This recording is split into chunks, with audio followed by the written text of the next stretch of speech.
Good evening. Welcome to South Asia Newsline. I'm Surabhi Sharma. Here are the top stories we are tracking for you on Wednesday, the 12th of December. Indian President holds delegation-level talks with top Myanmar leadership.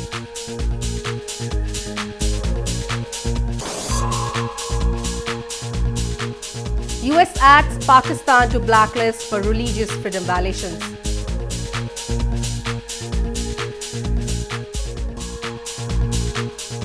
And at least 12 killed in suicide bomb attack in Afghanistan.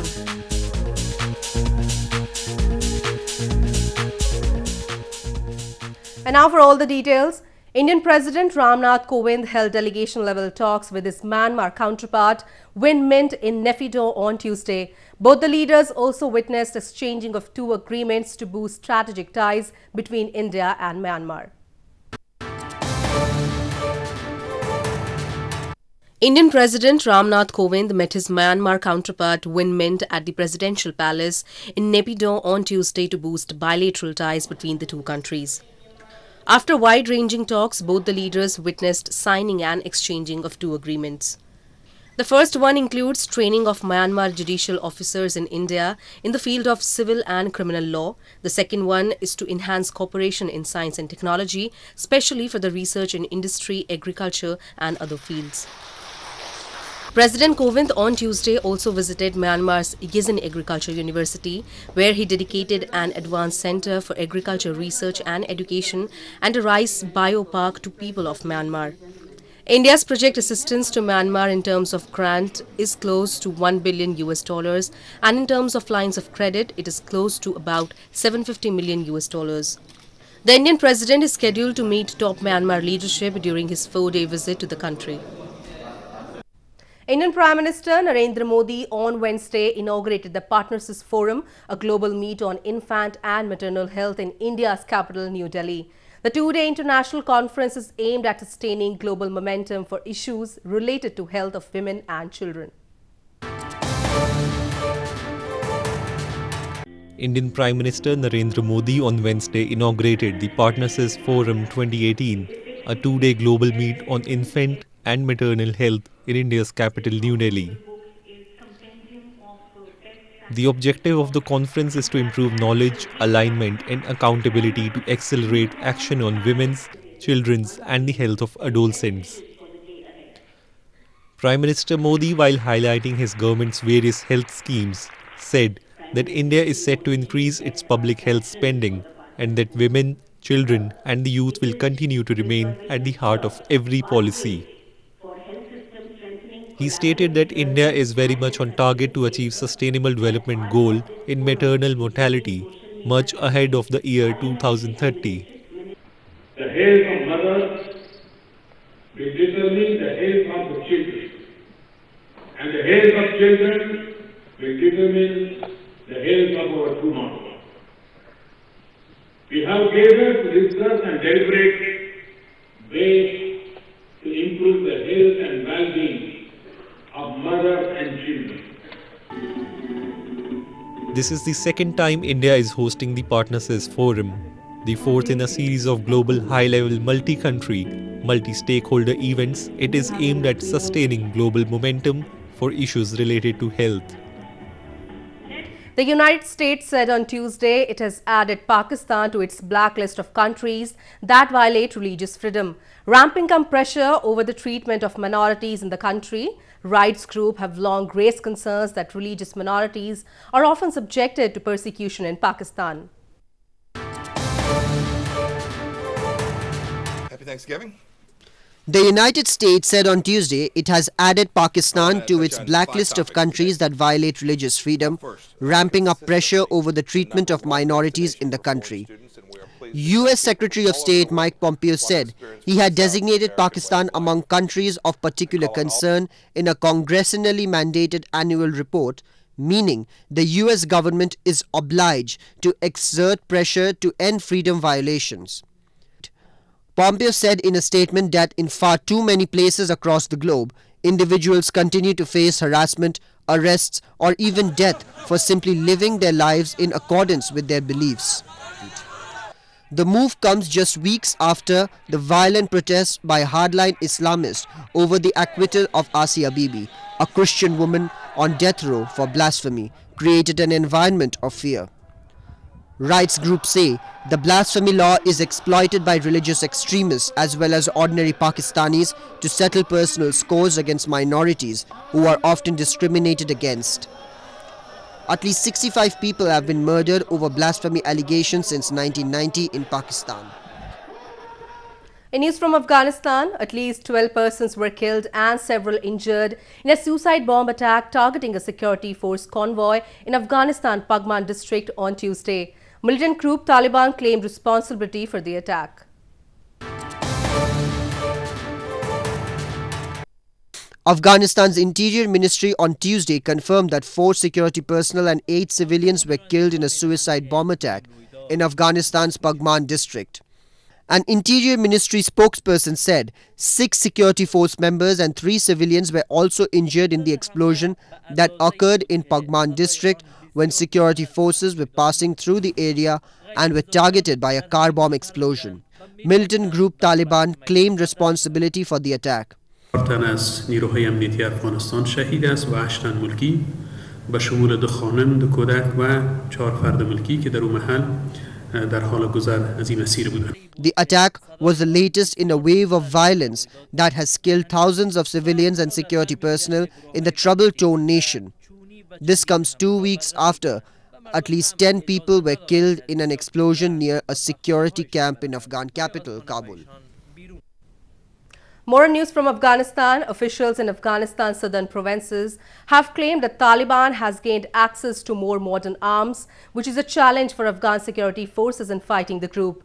This comes as Taliban's recent attack on security outposts in different parts of the country have raised serious security concerns.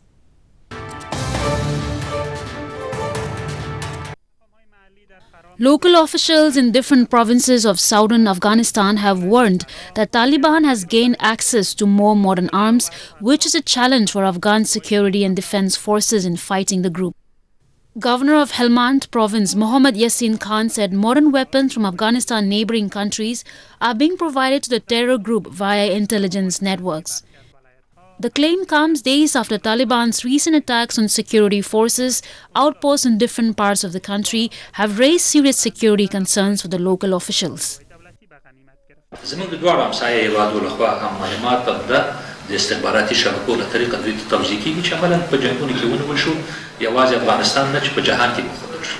فوکس د مخالفینو هم دا دی چې فرا د یو هستي په توګه د دې څخه استفاده وکړي او د دې د فرا په نیولو سره یا د فرا د اراضي په نیولو سره دوی نورو ولایتو ته مرکزي ولایتو ته هم سراحت وکړي. Reacting to claims by officials over weaponry support to Taliban by circles outside Afghanistan, Taliban has said they seized the weapons from Afghan forces during attacks on security outposts. The Indian Navy inducted its first deep submergence rescue vehicle system in a landmark event in western Mumbai city on Wednesday. The vehicle, which can be operated at a depth of 650 meters, will be used to rescue crew members in situations of submarines getting disabled.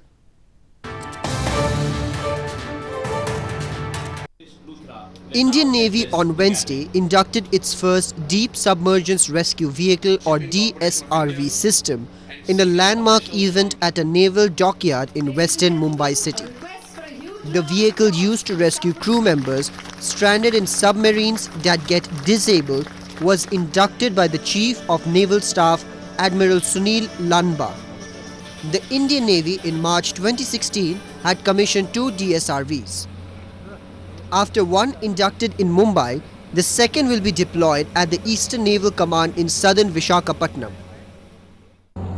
This is a state-of-the-art system which we are inducting into the Navy.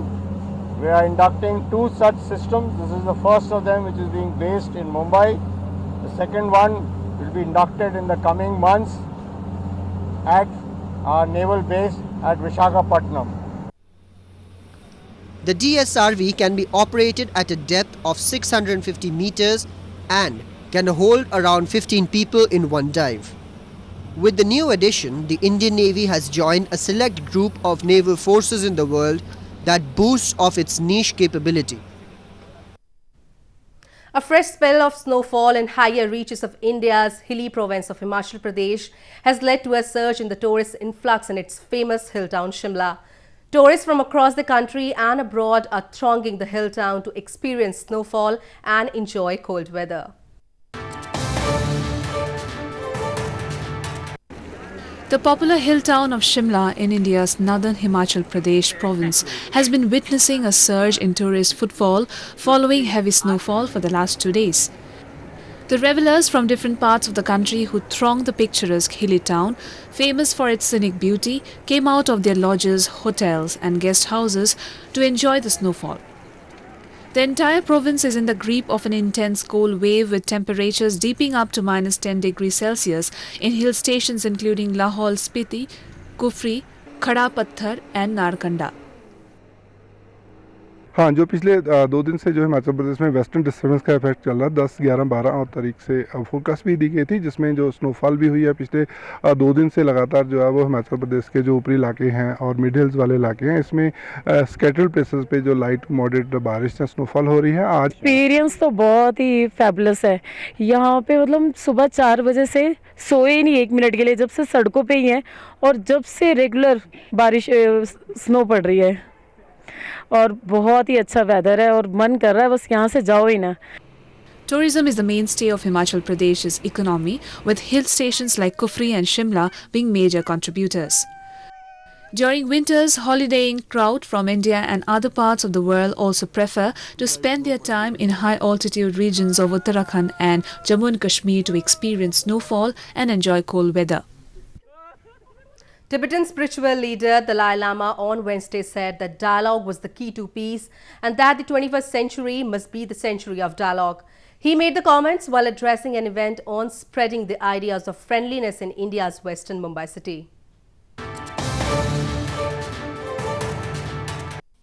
Exiled Tibetan spiritual leader Dalai Lama on Wednesday said that dialogue was the key to a peace and the 21st century must be the century of dialogue.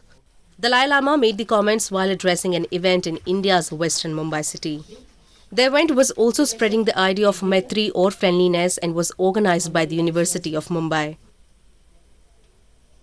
The way to face this problem, the way to solve this problem is we must use basic human nature, human value, that's strong, not weapon. So, in order to create peaceful century, this 21st century should be century of dialogue. Dalai Lama has been living in exile in India since fleeing his predominantly Buddhist homeland in 1959 after a failed uprising against Chinese rule. The Buddhist spiritual leader has set up his seat of power in India's northern Dharamshala town, which he regarded as the hub of Tibetan culture. Well, that's the way it was in South Asia this evening. Before we conclude, the top stories once again. Indian President holds delegation-level talks with top Myanmar leadership.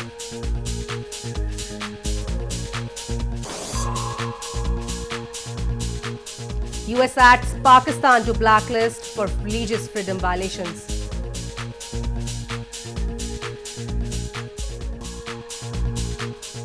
And at least 12 killed in suicide bomb attack in Afghanistan.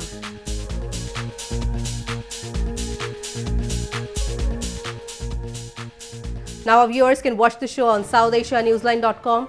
You can also visit us on Facebook.com/SAsiaNewsline and follow us on Twitter @SAsiaNewsline. That's all in tonight's edition. We will see you same time tomorrow. Good night.